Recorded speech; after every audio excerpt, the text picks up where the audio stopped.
Would അവിടെ പറയുന്നത് 2 സാധ്യതകളാണ് ഉള്ളത്.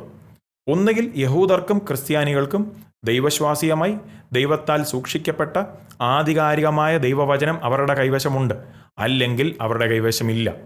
ഇനിയിപ്പോൾ ദൈവശ്വാസീയമായി ദൈവത്താൽ സൂക്ഷിക്കപ്പെട്ട ആധികാരികമായ ദൈവവചനം അവരുടെ കൈവശമുണ്ട് എങ്കിൽ ഇസ്ലാം തെറ്റാണ്.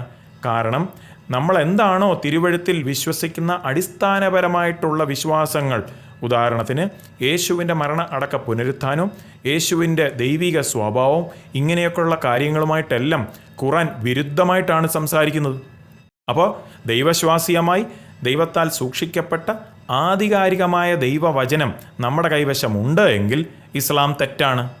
ഇനിയിപ്പം ദൈവശ്വാസീയമായി ദൈവത്താൽ സൂക്ഷിക്കപ്പെട്ട ആധികാരികമായ ദൈവവചനം നമ്മുടെ കൈവശമില്ല എങ്കിൽ, ക്രിസ്ത്യൻസിൻ്റെയും യഹൂദരുടെയും കൈവശമില്ല എങ്കിലും ഇസ്ലാം തെറ്റാണ്.